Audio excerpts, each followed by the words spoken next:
Coba bayangkan ini.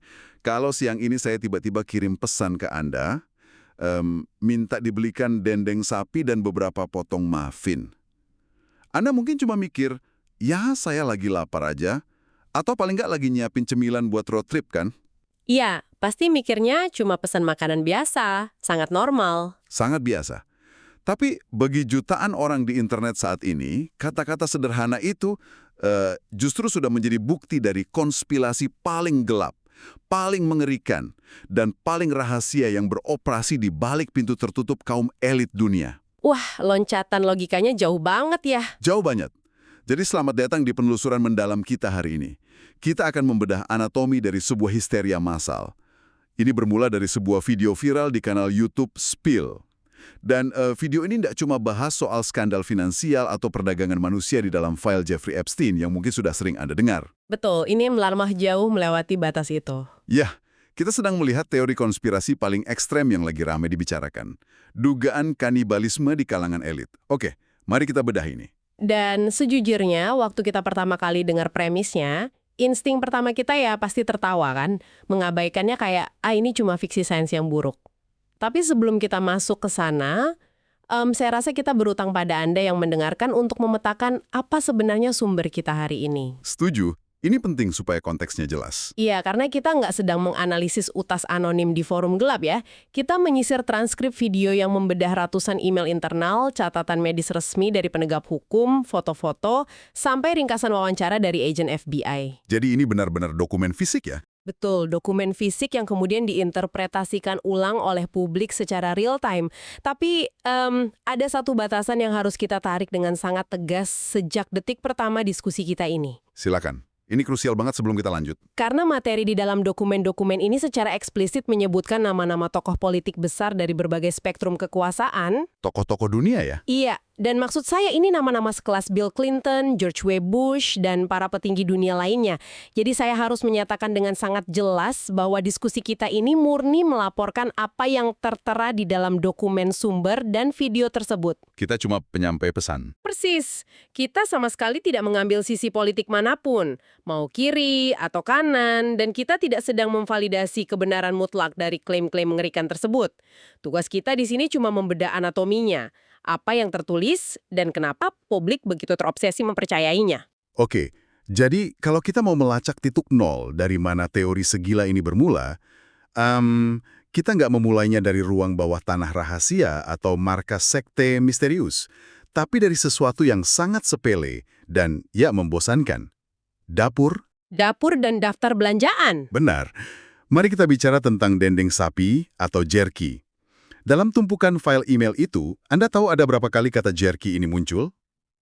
Ratusan kali kalau saya nggak salah ingat. 388 kali. Wow, itu jumlah yang nggak masuk akal. Ya, kan?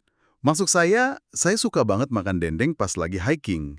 Tapi angka segitu sama sekali nggak masuk akal buat seorang miliarder yang punya koki pribadi yang bisa masak apa aja setiap saat. Setuju. Dan ini makin membingungkan kalau kita lihat email bulan Oktober 2012 dari mantan koki pribadinya. Francis Darby kan? Iya, Darby. Di situ dia mengeluh atau lebih tepatnya melaporkan kalau majikannya itu punya 6 kantong dendeng ukuran besar numpuk di freezer untuk persiapan perjalanan. Dan secara kuliner itu anomali besar. Tunggu, kenapa aneh nyimpen dendeng di freezer? Coba kita pikirin proses bikin dendeng. Anda ambil daging segar, mengawetkannya dengan menarik seluruh kelembabannya, pakai garam, dan proses pengeringan lambat.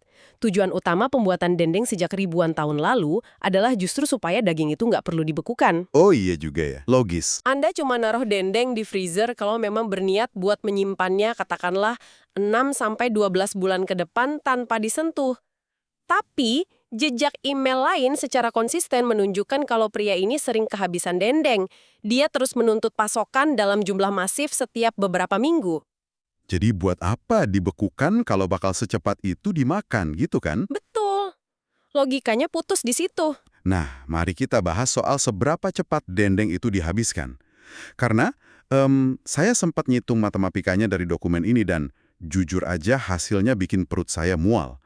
Koki tersebut sempat nyebut kalau mereka menghabiskan 70 pon steak mentah cuma dalam 2 minggu. murni cuma buat dibikin dendeng. 70 pon itu banyak banget loh. Bayangkan Anda numpuk 70 pon daging sapi mentah di meja dapur. Itu kira-kira seberat anak sapi, atau setara dengan berat badan anak usia 10 tahun. Wah, perumpamaannya lumayan bikin merinding. Dan menurut standar industri kuliner, daging itu kan menyusut drastis saat dikeringkan. Jadi, 70 pon steak mentah bakal menyusut jadi sekitar 17,5 pon dendeng. Kalau itu dihabiskan dalam 2 minggu, artinya dia memakan sekitar 1,25 pon atau lebih dari setengah kilogram dendeng setiap hari. Setiap hari? Iya, secara fisik dan medis, manusia macam apa yang ngunyah setengah kilo dendeng setiap 24 jam? Nggak ada manusia yang sanggup melakukan itu secara berkelanjutan. Kadar natrium dari setengah kilo daging yang diawetkan setiap hari, itu udah cukup buat bikin ginjal gagal berfungsi atau memicu serangan jantung akut dalam hitungan minggu. Masuk akal. Pasti ada sesuatu yang lain di balik ini. Dan kalau kita gali lebih dalam tumpukan emailnya, bukan cuma kuantitasnya yang aneh, tapi bagaimana mereka membicarakan dendeng ini. Ada instruksi logistik yang sangat spesifik buat menghindari bea cukai. Gimana persisnya instruksinya? Cakapan rumit soal bagaimana mereka sama sekali nggak boleh nulis kata makanan di label paket pengirimannya. Kenapa nggak boleh ditulis makanan kalau itu memang makanan? Nah itu dia. Bahkan ada satu permintaan di mana sampel dari dendeng ini harus dikirim ke laboratorium untuk mengutip dari emailnya ya, diuji nilai nutrisinya. Tunggu, berhenti di situ. Disinilah otak saya mulai nyari celah. Kalau kata dendeng ini emang kode rahasia yang dipakai oleh jaringan kriminal, bukankah terlalu ceroboh pakai kata yang mudah dikaitkan secara harfiah? Maksudnya gimana? Maksud saya, coba pikirin tentang kelompok mafia tradisional. Mereka kan selalu pakai metafora. Kayak mereka nyebut pembunuhan sebagai mengecat rumah atau painting houses. Itu kan memisahkan tindakan kejam dari objek aslinya. Oh, saya paham maksud Anda. Tapi di sini, internet berasumsi kalau kata dendeng sapi berarti ya daging manusia. Bukankah itu sangat gak imajinatif dan justru ngundang kecurigaan? Atau jangan-jangan itu emang trik psikologisnya, bersembunyi di depan mata? Anda baru aja nyentuh inti dari bagaimana pattern recognition atau pengenalan pola bekerja di otak manusia. Ketika publik dihadapkan pada sosok yang sudah terbukti punya sejarah eksploitasi dan kejahatan ekstrem, otak kita itu secara otomatis dikondisikan buat nyari kejahatan tambahan di setiap celah kecil. Jadi kita otomatis suzon terus ya? Betul.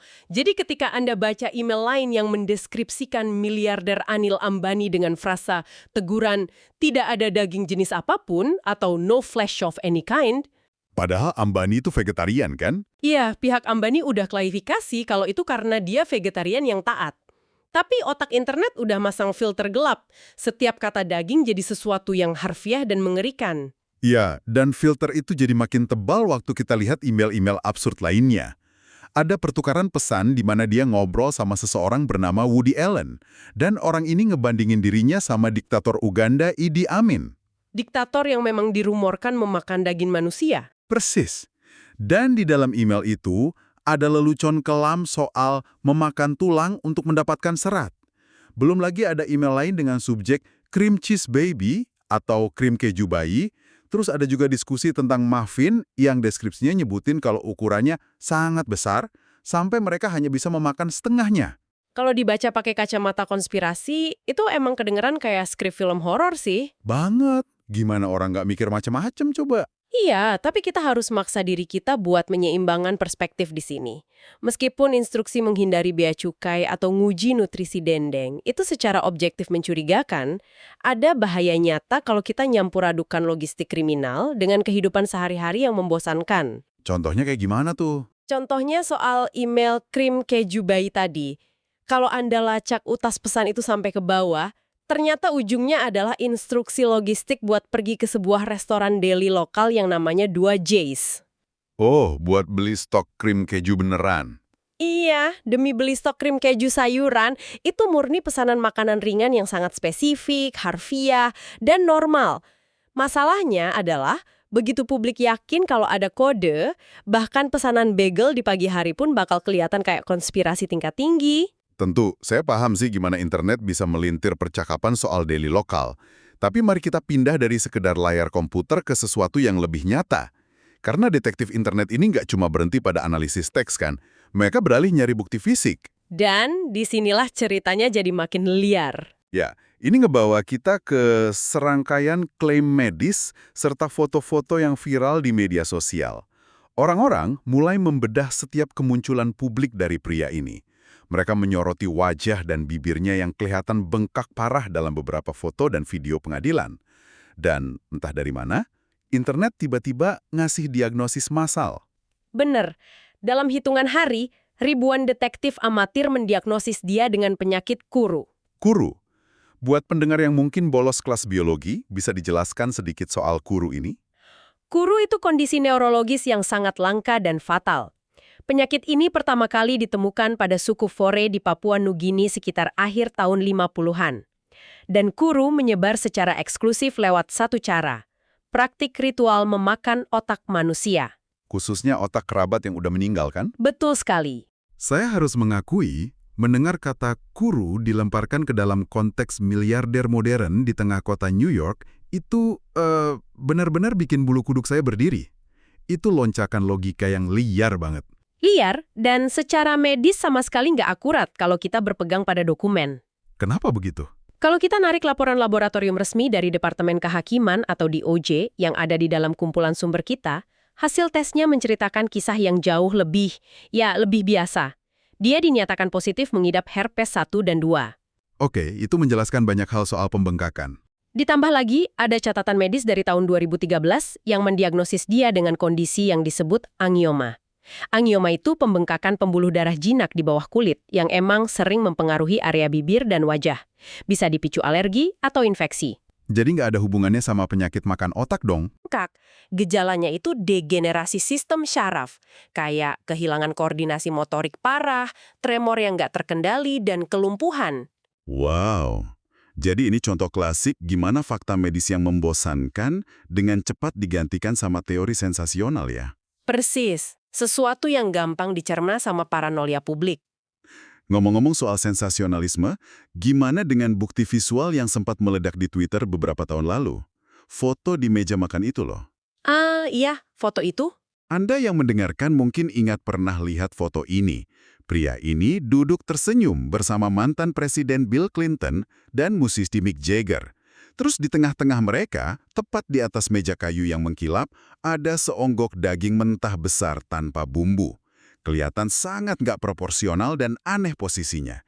Semua orang di internet seolah kehilangan akal dan berteriak, "Ini dia, bukti kanibalisme!" Dan foto itu berdasarkan penelusuran di file dan nomor seri digitalnya, terbukti 100% sebagai hasil manipulasi digital. Jadi cuma editan ya? Iya, murni gambar editan Photoshop. Kalau Anda lihat foto aslinya di arsip, nggak ada sama sekali bongkahan daging misterius di sana. Yang ada di tengah meja cuma beberapa gelas minuman dan botol air. Segampang itu ya kebenaran dibelakkan? Tapi itu menunjukkan betapa cepatnya confirmation bias menyebar. Ketika orang udah memegang kuat satu keyakinan, mereka nggak akan repot-repot mengecek piksel atau keaslian bayangan di sebuah foto. Mereka langsung share aja.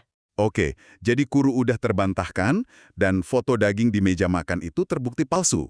Tapi mari kita kembali ke sang koki, Francis Darby. Karena disinilah narasi soal kebetulan itu terasa terlalu dipaksakan. Ya, jejak karir Darby setelah itu memang menarik perhatian internet. Benar.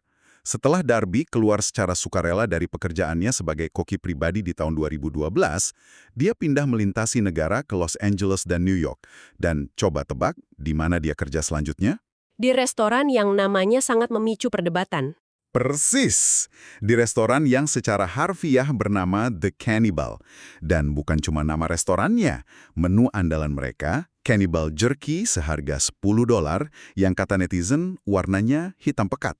Ditambah lagi, mereka agresif banget mempromosikan konsep makan nose to tail, alias memakan setiap bagian hewan tanpa sisa. Promosi yang ironisnya jadi bumerang buat dia. Sangat. Apalagi pas dia wawancara di acara TV pagi Good Day LA. Netizen dengan antusias nunjukin gimana Derby kelihatan pucet, berkeringat, dan ngehindari kontak mata waktu pembawa acara dengan polosnya nanya dari mana asal dagingnya. Ini adalah titik buta di mana misinformasi benar-benar berkembang biak.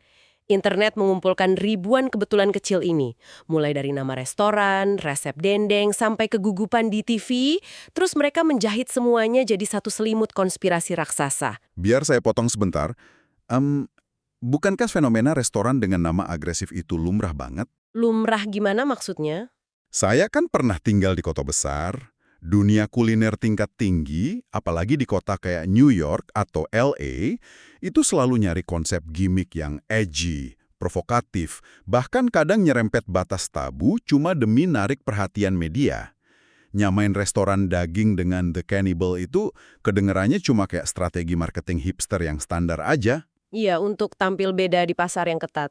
Dan soal kegugupan di TV itu, maksud saya berada di siaran langsung televisi itu emang menakutkan buat kebanyakan orang kan? Profesi dia itu di belakang kompor, bukan di depan kamera. Apakah kita ini secara kolektif lagi berhalusinasi melihat rasa bersalah pada seseorang yang mungkin cuma introvert? Analisis Anda itu sangat tepat. Mekanisme psikologis yang terjadi di sini adalah apa yang kita sebut sebagai crowdsourcing paranoia. Crowdsourcing paranoia? Iya, ribuan pengguna Reddit atau YouTube saling memvalidasi observasi kecil mereka satu sama lain, sampai narasi itu terasa terlalu sempurna untuk menjadi sebuah kebohongan.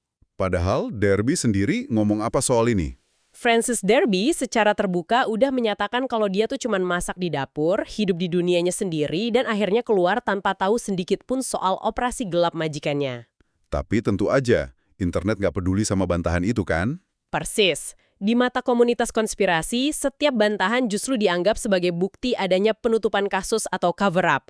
Mereka melihat rasa gugup di TV sebagai pengakuan bisu. Dan di saat kita merasa, wah akhirnya bisa napas lega dan nyapu semua ini ke bawah karpet sebagai cuma cocok logi forum internet yang halu, disinilah penelusuran kita nabrak dinding beton. Bagian dokumen FBI. Ya, kita sampai pada bagian dokumen yang sejujurnya sangat sulit untuk saya baca. Maksud saya, ini bukan lagi sekedar tangkapan layar dari Twitter. Ini catatan resmi pemerintah Amerika Serikat. Betul. Kita harus beralih ke dokumen bernomor EFTA 01246048. Ini titik balik di mana narasinya berubah. Dari sekedar rumor digital jadi sesuatu yang diabadikan oleh penegak hukum. Tolong jelaskan, apa sebenarnya dokumen ini? Ini adalah dokumen ringkasan wawancara tertulis yang diketik langsung oleh agen federal FBI pada tahun 2019. Dokumen ini merekam kesaksian dari seorang pelapor yang mengklaim sebagai korban dari jaringan tersebut. Oke, mari kita perjelas apa yang tertulis di sana. Karena detailnya benar-benar bikin napas tertahan. Korban ini cerita ke agen FBI kalau siksaan terhadapnya dimulai saat dia baru berumur 4 tahun. Dilakukan oleh paman buyutnya di sebuah ruangan di mana pelaku utama jaringan ini hadir dan nonton. Usia 4 tahun? Dan saat korban berusia 8 tahun, dia dibawa ke sebuah kapal pesiar mewah. Kesaksian itu merinci kalau lingkungan di kapal pesiar itu sangat dipengaruhi oleh penggunaan narkotika berat. Dan di momen inilah korban mulai nyebutin nama-nama raksasa. Nama-nama politisi yang kita bahas di awal tadi? Iya. Bill Clinton, George Bush, Henry Kissinger, George Soros.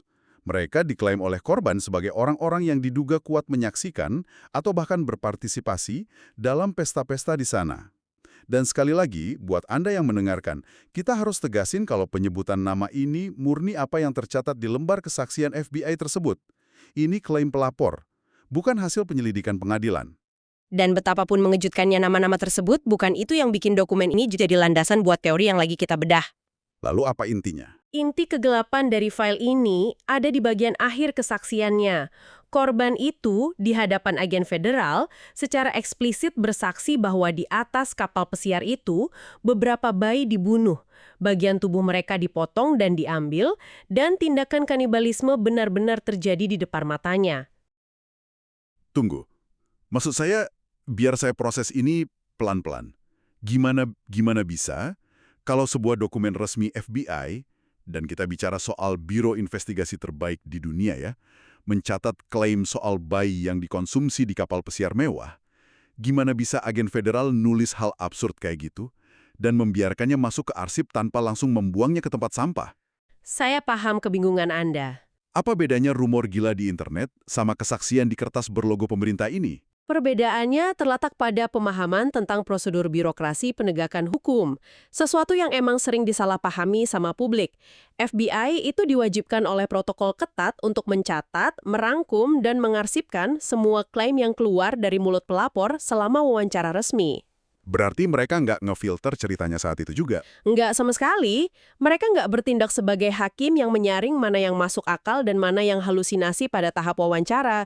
Nggak peduli seberapa ekstrim, delusif, atau mengerikannya klaim tersebut, kalau itu diucapkan secara formal, ya harus diketik. Oh, jadi mencatatnya di kertas itu bukan berarti FBI memvalidasi kalau kanibalisme itu adalah sebuah fakta yang terbukti. Tepat, itu murni catatan administrasi dari ucapan si pelapor. Tapi bagi orang awam di internet, ngelihat stempel dan kop surat FBI itu adalah segalanya, bukan?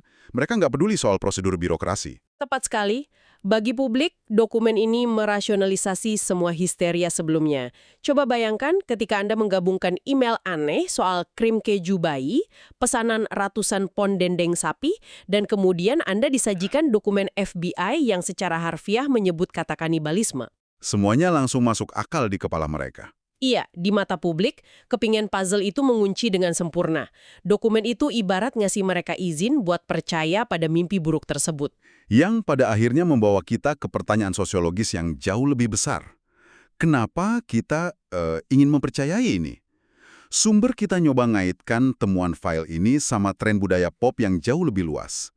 Ada argumen kalau kaum elit ini sebenarnya nggak pernah bersembunyi. Mereka justru memamerkannya. Fenomena hiding in plain sight.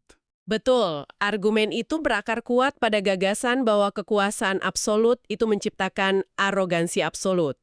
Video sumber kita narik garis waktu yang lumayan panjang, mundur ke tahun 2009. Video dari Meksiko itu ya? Iya, ada rekaman amatir dari seorang model Meksiko bernama Gabriela Rico. Di video itu, dia berdiri di luar sebuah hotel mewah dalam keadaan sangat histeris. Dia berteriak di jalanan dan secara spesifik menuduh kaum elit Meksiko kayak Carlos Slim Domit melakukan pembunuhan dan memakan manusia. Iya, dan internet dengan cepat nunjukin kalau di video itu dia lagi pakai kaos bergambar pisang. Sebuah simbol yang bertahun-tahun kemudian dikaitkan oleh penganut teori konspirasi sama bahasa sandi Pizzagate. Atau visual aneh di video musik Justin Bieber. Simbol-simbol yang selalu dicocok-cocokkan. Terus kalau kita melompat ke masa kini, kita punya komedian Roseanne Barr. Dalam tur bersama Tucker Carlson di tahun 2024, Roseanne berdiri di atas panggung dan dengan wajah datar mengklaim kalau kaum elit itu benar-benar adalah vampir yang memakan daging manusia dan meminum darah. Klaim yang sangat berani untuk diucapkan di publik. Sangat. Dia bahkan bawa-bawa pengalamannya sendiri saat dikurung di institusi mental bersama anak-anak yang dia sebut sebagai korban dari sekte elit tersebut. Dan pola ini tuh terus melintasi batas antara pernyataan verbal dan ekspresi seni. Disinilah garis antara seni provokatif dan apa yang mereka sebut sinyal gelap jadi sangat kabur buat masyarakat umum. Anda ingat insiden Halloween aktor Neil Patrick Harris di tahun 2011? Oh, tolong, jangan ingetin saya soal itu. Itu mengerikan dan sangat mengganggu. Memang sangat memicu kontroversi. Buat Anda yang mungkin lupa atau belum pernah lihat, dia bikin kue daging untuk pesta Halloween-nya. Kue itu dibentuk secara hiperrealistis, menyerupai mayat penyanyi Amy Winehouse, lengkap dengan detail luka forensik di wajahnya. Dan yang bikin itu begitu kejam, Amy baru aja meninggal secara tragis beberapa bulan sebelumnya. Sebuah selera humor yang sangat kelam. Harris emang akhirnya rilis permintaan maaf bertahun-tahun kemudian, tapi bagi internet itu bukan sekedar lelucon norak, itu dilihat sebagai ritual buat mengejek orang mati secara terbuka. Persis. Dan kita lihat pola yang sama pada pameran seni Watermill Center tahun 2013 yang temanya Devil's Heaven. Acara galang dana elit itu nampilin instalasi manusia sungguhan yang bernapas di dalam peti mati transparan. Mereka terendam dalam cairan merah pekat yang merepresentasikan darah. Dan yang datang bukan orang sembarangan, kan? Acara itu dihadiri oleh figur-figur papan atas, kayak Lady Gaga dan Marina Abramovic. Dan kalau kita lihat dunia hiburan layar kaca... Biar saya tebak, Anda pasti mau bawa-bawa Kim Kardashian. Anda tahu arah pembicaraan saya? Ya, jelas. Dia dengan sangat terbuka mempublikasikan keputusannya buat memakan plasentanya sendiri setelah melahirkan. Di dunia medis, oke, mungkin ada pro dan kontra soal itu, tapi bagi penonton awam, itu melanggar batas tabu yang menyerupai kanibalisme. Apalagi komentarnya di salah satu acara itu. Benar. Di sebuah episode acaranya, dia nyeletuk kalau tekstur camilan mochi terasa kayak mengunyah kulit mayat. Dan mari kita bicara soal Hollywood secara keseluruhan. Industri film tiba-tiba dibanjiri sama plot tentang elit yang kanibal. Serial Atlanta, film thriller What You Wish For, film Fresh, sampai obsesi bertahun-tahun dengan Hannibal. Ini tuh kerasa banget kayak Bader-Meinhof phenomenon atau ilusi frekuensi. Mari kita bedah analogi itu buat pendengar. Jadi ini tuh kayak ketika Anda memutuskan buat beli mobil warna merah. Tiba-tiba, begitu Anda keluar dari dealer, Anda merasa setiap mobil di jalan raya warnanya merah. Anda melihatnya di mana-mana. Betul, fokus otak kita berubah. Pertanyaan saya adalah, apakah mesin budaya Hollywood dan media massa ini memang lagi secara aktif mengkondisikan kita untuk menormalisasi gagasan bahwa elit itu mengonsumsi manusia? Atau apakah kita yang sebenarnya udah berubah? Maksudnya masyarakatnya yang berubah? Iya. Apakah masyarakat saat ini tuh begitu trauma sampai-sampai kita memfilter setiap karya seni provokatif, setiap lelucon kelam, dan setiap naskah film melalui kacamata konspirasi penuh darah? Itu adalah observasi yang tajam banget, karena ini bukan lagi sekedar bahas dendeng sapi. Kalau kita ambil napas sejenak dan melihat gambaran besarnya, apa yang sebenarnya sedang kita saksikan adalah runtuhnya kepercayaan publik terhadap institusi. Sebuah krisis kepercayaan yang absolut ya. Sangat absolut. Coba pikirkan, kenapa jutaan orang begitu gampang yakin kalau orang-orang terkaya di bumi ini memakan manusia di waktu luang mereka? Jawabannya sebenarnya sederhana, karena realitas udah membuktikan kalau mereka mampu melakukan kejahatan ekstrim tanpa tersentuh hukum. Realitas yang sayangnya sangat kelam. Tepat. Sejarah dalam 1 dekade terakhir tuh udah nunjukin ke kita secara gamblang kalau mereka yang ada di puncak rantai makanan memang hidup dengan aturan main yang beda. Mereka bisa ngebangun pulau pribadi buat mengeksploitasi anak-anak selama puluhan tahun kayak Epstein. Atau pakai kekuasaan di industri hiburan. Iya, mereka bisa ngancurin karir dan hidup wanita dari kamar hotel bergengsi kayak Harvey Weinstein. Atau ya, kita bisa lihat kasus-kasus yang lagi panas saat ini, kayak Didi. Publik udah belajar lewat cara yang keras, kalau kenyataan di balik layar itu seringkali jauh lebih menjijikan daripada teori konspirasi paling gila sekalipun. Jadi wajar kalau mereka selalu mikir yang terburuk. Jadi ketika kaum elit memamerkan seni bergaya edgy atau bikin pesta di klub eksklusif dengan tema iblis, publik nggak lagi melihat itu sebagai kebebasan berekspresi. Mereka melihatnya sebagai arogansi. Persis. Sebuah ejekan terbuka dari mereka yang tahu betul kalau mereka nggak bisa disentuh oleh hukum kita. Oke, mari kita melangkah mundur sebentar dan melihat lanskap yang udah kita bedah hari ini secara utuh. Di satu sisi, kita punya tumpukan bukti sirkumstansial yang jujur aja, menggelikan. Ratusan email soal dendeng sapi yang minta diuji nutrisinya, foto meja makan yang ternyata cuma editan Photoshop murahan, dan diagnosis amatir soal penyakit otak Papua Nugini yang gampang dibantah sama laporan lab rutin soal herpes. Kalau kita berhenti di titik itu, ini semua kedengarannya cuma kayak komedi kelam dari forum internet. Tapi masalahnya, kita nggak bisa berhenti di situ. Kita sama sekali nggak bisa mengabaikan sisi koin yang lainnya. Di saat yang sama, kita dihadapkan pada ringkasan wawancara agen federal yang secara harfiah mencatat kesaksian ngeri soal bagian tubuh bayi di atas kapal pesiar. Keberadaan dokumen pemerintah itu ketika digabungkan sama budaya kerahasiaan dan kekebalan hukum yang selalu menyelimuti kaum superkaya menciptakan badai yang sempurna. Badai paranoia.